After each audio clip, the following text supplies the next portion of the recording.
My Cobblestone Cutie Quilt using burlap fabrics is ready to quilt. It's basted, ready to go. I have chosen my thread. I'm using tan for the whole thing. I'm going to quilt tan on the brown and on the green and on the red and on the orange. It doesn't matter. I'm going to use this tan over the whole quilt. And then I'm using, this tan color is a confetti thread from Tootie. It's a 50 weight cotton. And in the bobbin I'm going to be using a DecoBob, which is an 80 weight polyester.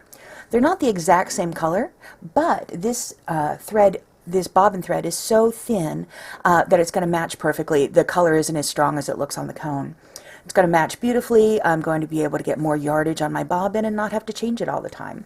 So that's exciting. When I look at a quilt, the first thing I ask myself is, where does the ribbon candy go? And the ribbon candy goes in every other block. So I am going to stitch ribbon candy in every other block, but to quilt the entire block with one knot, I'm going to stitch continuous curve in the center and then stitch ribbon candy and then make a knot and then move down 2 blocks and down 2 blocks. Let me grab my Batt Scooters to help me move my fabric around.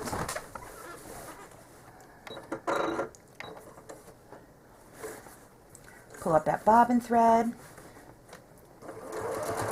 take a couple small stitches, and I'm ready to quilt.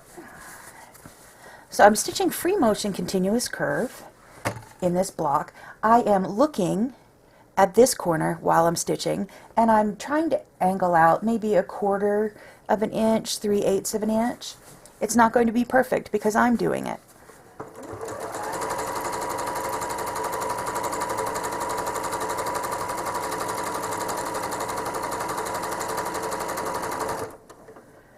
So there's my continuous curve, and I'm going to stitch ribbon candy in the seams. So there's one square up here, and I'm going to stitch ribbon candy in this square. Then I'm going to turn it sideways and stitch down here. I'm turn it upside down and stitch it here, turn it sideways again, stitch it here, and then my block is done.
And now turn it upside down.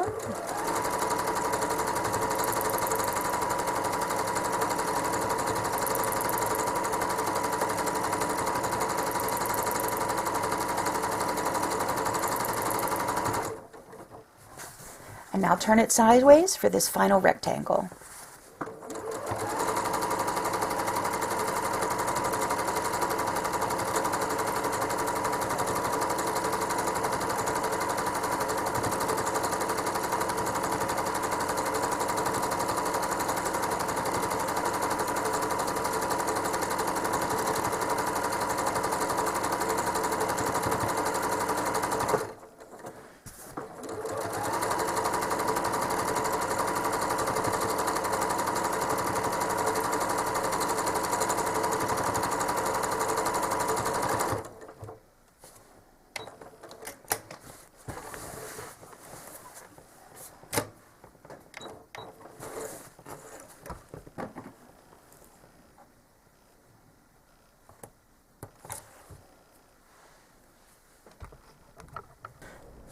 I finished the ribbon candy block, and it's now time to stitch the the offset block, and I decided I'm going to stitch that using rulers. Now, using rulers on a home sewing machine requires a few special steps. You need to make sure you have the right foot for your machine. Check with your machine manufacturer. There are high shank, low shank, other, and then you want to have the right ruler for that foot.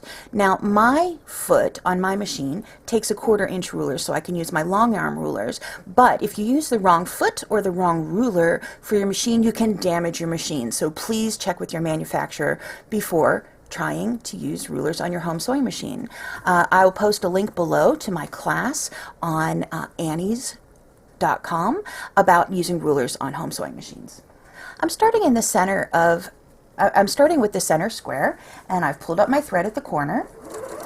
Going to make a small knot and bring over my Batt Scooters. I'm going to stitch the same continuous curve in the center of this one.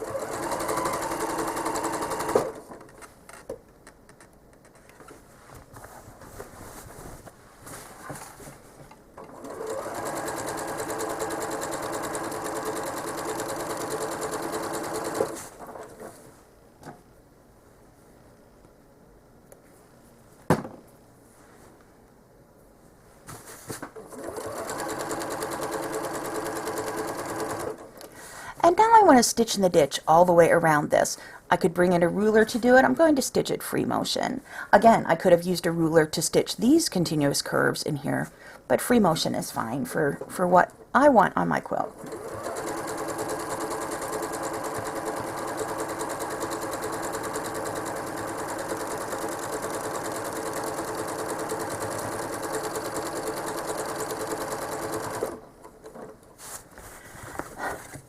The ruler I'm using is a 1/4 inch Handi-Quilter multi-clamshell tool, and I like it. It has 4 inch, 3 inch, 2 inch, 1.5 inch half circles, and that's the finish size.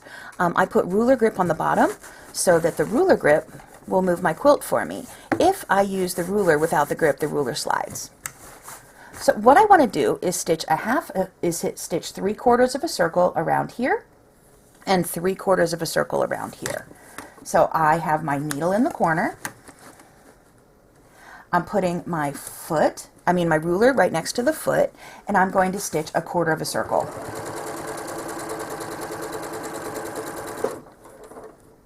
So like rotary cutting, I'm pushing the foot and the ruler together like rotary cutting. We put the blade against the edge of the ruler, and then I'm going to follow the stitching along. I'm going to stitch another 1/4 of a circle. And here I'm going to double check to make sure there's a 1/4 inch allowed at the outside of my ruler, and that's so that my foot will fit in the ruler and my needle will hit the corner. So I just stitched 3/4 of a circle, and I'm going to do the same thing right here. I am starting with my needle in the corner, put the ruler next to the foot of my machine,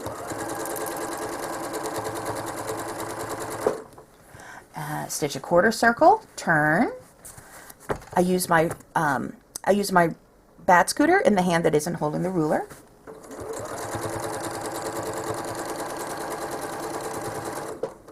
And then I adjust at the end to make sure that it ends up here where I want it to end.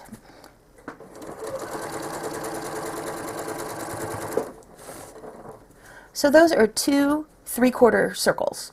I'm going to do that again in the opposite direction, but to move my needle over here, I did a little manual sneak over stitch in the ditch, and I am positioning the foot next to the ruler, stitching 1/4 of a circle, turn the ruler, make another 1/4 of a circle, and adjust for the last 1/4 of a circle. So it ends right in the corner. And I'm going to do the same thing again.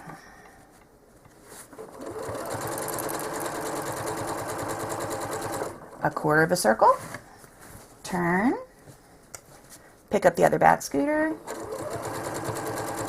a 1/4 of a circle, and adjust. And there's my block design. I love how it has the big loops in the corners and the diamond-ish shapes in the center, and I'm going to stitch that in every block that didn't have the ribbon candy in it. I'm ready to quilt the inner border, and I'm going to be quilting it with ribbon candy. Now, if you've been working on ribbon candy and it hasn't been working for you, did you know it's okay to trace it? So there is a ribbon candy stencil that is 2 inches wide. This one is 1, 1.5, 2, I believe, and then there's also a 1, 2.5, 3.5 or something. There's 2 different sizes available, and it's really nice training wheels. What's cool is if you don't like what you stitched, it usually just brushes right off. This is called magic powder or something, magic chalk, and it comes off with an iron as well. I am just going to continue stitching this free motion though.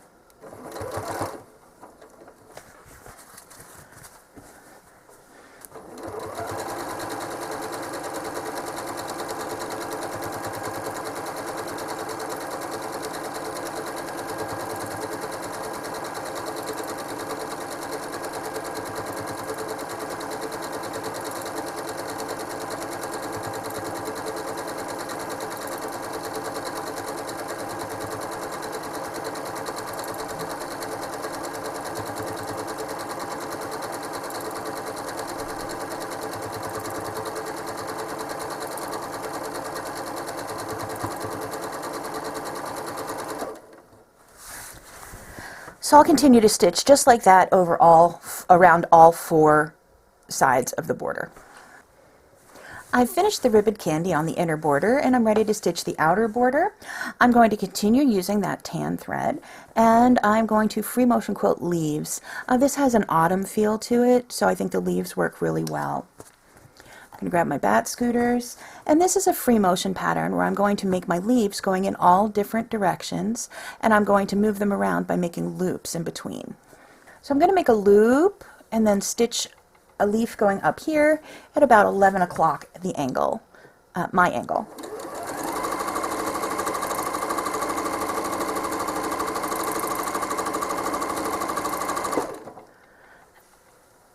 Now I'm going to stitch a leaf down here and coming straight down parallel to the edge of the quilt.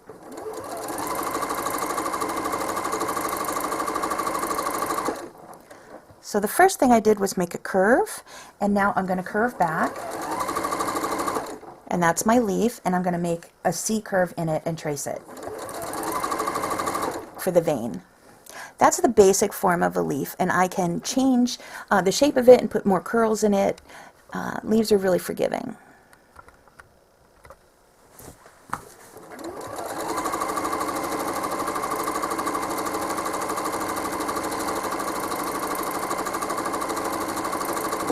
I think the next one will be straight across this way.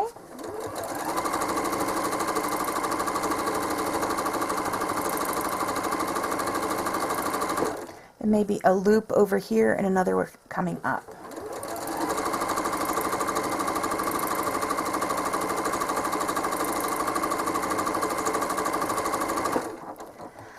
While I stitch all the leaves and don't appear to take a break in my head, I'm actually making decisions just very quickly, like, oh, one goes here, then one goes over to the side, and one goes up.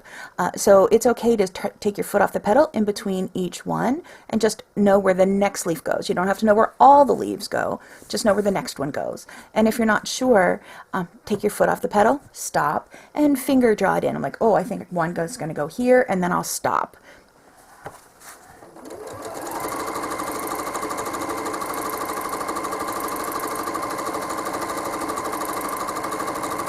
Pause.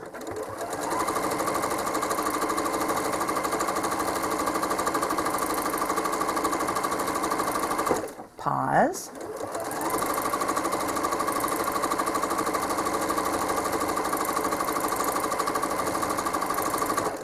Pause.